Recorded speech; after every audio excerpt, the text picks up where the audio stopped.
if I was alone for 2 hours, I'd be like, let me call someone, or let me like, oh, I need to go out. I need to see my friends. I need to meet people. And I was like, oh, I need to start baking as well. You know, it's been really weird for me to admit this to people.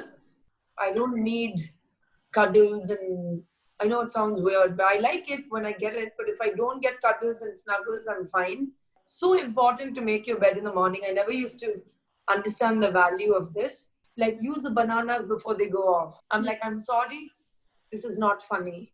I love documentaries. Yeah, I really am okay being alone. So we started doing these, You're also Shruti, no? Shruti, yeah. Yeah. So yeah, Shruti, how is lockdown treating you? How you've been doing these days? Hi, Shruti. I'm really happy to see you. I always find it funny when I speak to someone with my own name. Lockdown has been good. How has it been for you, Shruti? It's been nice. It's a little like, I mean, it's getting better. In the beginning, it was a little tough to get used to. What about you?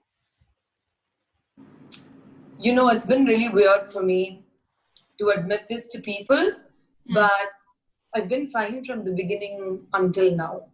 I think I'm aware of the reality of the situation. Right. There's nothing we can do. We're completely out of control. There is something unseen, not yet fully understood, around us, on surfaces, in the air. Right. And fighting that and regaining some sense of false control seems like, to me, unproductive use of my time.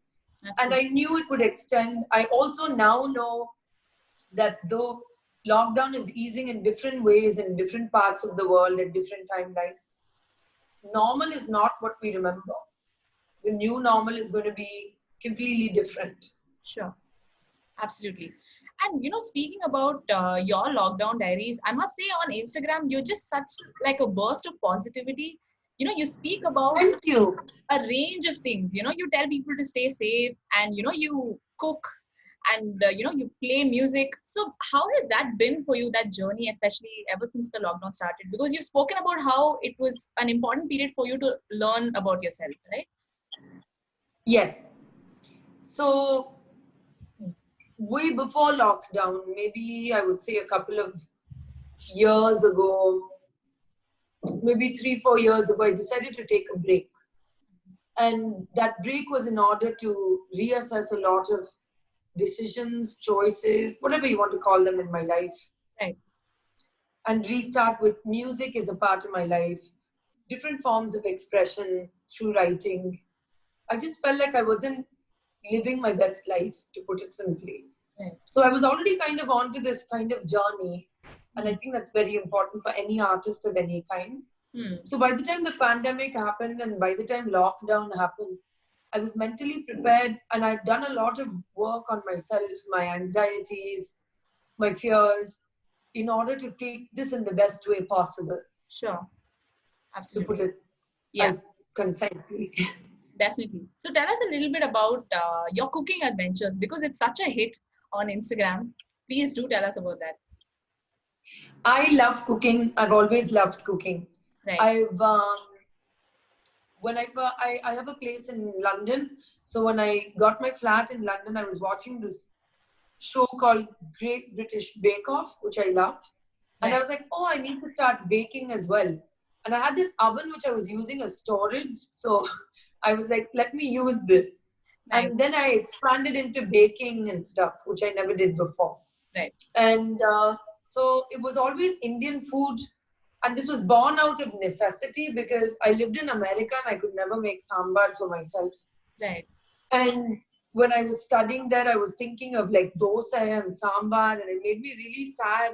For that whole time I studied there, I could never cook. So when I came back, I learned to cook with a vengeance. So I've been cooking forever, and this quarantine has offered me the opportunity to cook with whatever I have. So to cook innovatively, like use the bananas before they go off, or like make some pears. So, and it's not about fancy ingredients. I have some fancy ingredients that I was lucky to get, but it's really about Indian food, cooking with what you have, cooking, traditional South Indian food in the way that I like. Yeah, Absolutely. and dessert.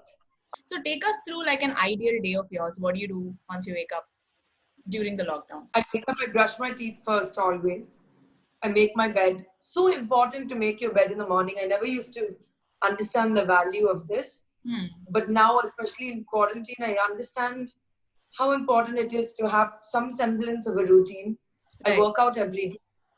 I always make an effort to be presentable for an interview like this, not just be in my sweatpants. Actually, like, oh, I'll wear this dress today. Otherwise, it's hard to keep feeling up and good. So I make an effort with myself.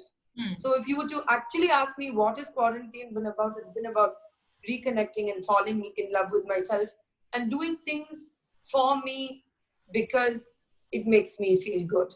Yeah. So the routine is also around that. I have to cook and clean. I enjoy taking care of my home. I don't look at it as a chore like, oh my God, I have to clean today. No, I have to make my house sparkling and new and renew the energy in here. So I keep trying to flip everything on its head and it seems to work. Right. Okay. And what is the one thing you discovered about yourself in these past couple of weeks? Was there anything like that? Yeah, I really am okay being alone. Yeah. Nice. But have you always wanted to sort of like explore this, like staying I alone? never had the courage to before, Shruti. Like, Okay. for me, there were times where I was younger and I was like not comfortable in my own company. Where I wasn't, if I was alone for 2 hours, I'd be like, let me call someone or let me like, oh, I need to go out. I need to see my friends. I need to meet people. I was like that. And I used to imagine that one day I'd be this version of me. And I'm glad that that day has come because I'm ready for my own company. And because of I enjoy my own company, I'm better company for others. Sure. Absolutely. Sounds beautiful. I think that's something that all of us should sort of inculcate this time. Yes. Right? Yeah. Yes. I Yeah. think quarantine is a time of anxiety. But like I said, even though I'm feeling terrible about the migrant workers, I'm helping in the way by donations or spreading awareness. I can't get down and help. So Right. the feeling of us being able to go out and do something has been removed. So the only place to go is inside. So I would suggest that people start going inside and questioning themselves and maybe addressing things that you've been avoiding and talk to your family, friends about it. Sure. Yeah. And we are also at a very interesting juncture here because there are a lot of not just musicians but people in creative professions. They are using the internet to still keep their art going. And when it comes to you and your music, I think that is like a biggest example because you still keep doing covers of songs. Not covers, they're all originals except one. Right, sure. And you also Arivo Manbum is also a very big example of that. So tell us a little bit about how you view music in this context. So it started with me and my piano always. So step one was to share with the world something I find very intimate and personal. It feels imperfect. It feels unfinished, but that is the beauty of it. Not to make it, tight, perfect and shiny. It's to share emotion. It's the artistic process. So to put that out was nice and like revelatory for me. Aribo Manbum with Appa was amazing. I think a great initiative on his part about spreading a good message in a positive way, bringing all the artists together. I did Hum Haar Nahi Manenge with A.R. Rahman sir as well. Right. I've been collaborating with my international musicians and producers as well. Sure. Music was anyway going to that phase where we were starting to be able to make it far away from each other, thanks to technology. And that has been a great thing. And I think the most important takeaway from this pandemic is to be extremely thankful for technology and it's connecting to us to other people, but also to remember to reconnect with ourselves. Yeah. Sure. Right. Do you also think this is going to be sort of the future? Virtual concerts, especially? Oh yeah, no, I mean, I definitely think so because now that people have learned to live with this option long enough, that you don't have to physically go somewhere, and it feels more real and like possible for you to pay a ticket to watch a concert from home. Right. And then with the future of technology and invention and everything that can happen within our lifetime, because within our lifetime, my lifetime alone, I've seen things move from LDs to DVDs, like cassettes to LDs to DVDs to iPods to phones to, you know, Discman, let's not forget that, in the Walkman, and you know, so we've seen so much. If you had told 10-year-old Shruti that this phone can do this, I would have never believed you. So I think the possibilities are absolutely endless. And this is where artists and the entertainment industry can very much benefit. Again, 20 years ago, if you had told people will watch what you make in their palm, unimaginable, unfathomable. So I think it's really powerful what artistry and technology have to create in the future. Absolutely. Very well said. So also tell us, what are you watching in this period and what are you reading? Because we know that you're a big reader as well. I mean, I honestly haven't been reading that much in lockdown at all. Okay. For some reason, I've been writing much more than I've been reading. So I finished watching most things. Again, I watched more before lockdown than I have during, because I was an avid watcher. For me, I'd work, then talk to my friends, put everything off, and I had to watch a movie or an episode or 2 episodes of something before I slept. Like always. Okay. Yeah. Any favorite, any show or film that you saw recently that really impressed you? Well, I mean, my all-time favorite, like I love Peaky Blinders. Like such a good show. Recently, I saw Hollywood, which was nice. I love documentaries. I love historical documentaries, so I would suggest World War II in color was amazing. Right. Really amazing. And I loved all the adult animation stuff like BoJack Horseman, Rick and Morty. Yeah. Nice. Okay. BoJack was lovely. And Big Mouth. Very good. Very nice. So good. And what is the one thing you're going to do, like the first thing you're going to do once you step out of the lockdown? You're going to do and also going to eat. Oh, I'm fine with my food. Okay. I really like what I'm cooking. Right. I want to go out and work with people. Yeah. Right. Sure. And do tell us a little bit about your family. So you're staying alone here, right? In Bombay. Yeah, in Bombay. Mumbai. Sure. Okay. So I'm sure. Me and my cat, Clara. Right. Definitely. So are you waiting to meet your friends and family after the lockdown? I feel like I'm already meeting them every day because of technology. Sure. I am more in touch now with people than I ever have been in my entire life. So I miss them, but I'm not a very physical person, Shruti. Like, right. I don't need cuddles, and I know it sounds weird, but I like it when I get it. But if I don't get cuddles and snuggles, I'm fine. Right. So, yeah. But you never know. Maybe I'll go out of lockdown, have a hug, and break down. You never know.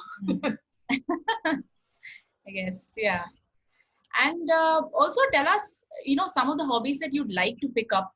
Maybe, are you looking at something? Are you looking at doing something in a couple of weeks? I would love to do crochet stitching. I've been looking at all these things on Instagram where people stitch beautiful things. I make soap already. Oh, wow. I do like acrylic art, which I love. But I wish I could stitch. I think there's something very meditative about stitching and creating, like crochet. I don't know. I'm obsessed with it. I'd love to do that. Right. I want to get really good at decorating cakes. Okay. Yeah. And making intricate dessert. I'm obsessed. I watch all these videos where they create like a bulb out of white chocolate and then put some mousse in it and then fill that with some jelly. And then they make a sugar cage, and I'm like, oh, so beautiful. Wow. Yeah. And I think there's something amazing about making something and eating it, because it's like life. Like, don't take everything so seriously. It goes in and becomes something else, Absolutely. And do you have any suggestion for your fans? Something that you would like to tell them in the context of the lockdown, something that they should do or occupy I themselves? think check on the people that you love. Don't let people spread negativity. I get memes and messages and forwards sometimes that are just downright racially wrong. Right. And I tell them, I'm like, I'm sorry, this is not funny. Hmm. Like, the Chinese didn't invent this virus. Stop Right. it. Do you know what I mean? Sure. Like, stop it. This is a time for humanity to band together for compassion and to realize that getting COVID isn't some sort of curse. It is there. It is possible that any one of us could contract it. Right. As you can see, most people seem to be veering towards herd immunity. So I'm sure once enough people get it, the stigma will wear down. But right now, the stigma is very high. There are suicides related to this. There's high anxiety related to this. There is discrimination related to it. I faced it when I came back from London. So it's the first time I felt a weird sort of unfair discrimination, which was like so far removed from logic and compassion. So I would say to people, now's the time to be compassionate and really live up to that word human. Yeah. Thanks so much for that, and thank you so much for talking to me as well. My pleasure. Thank you for having me. Thank you so much.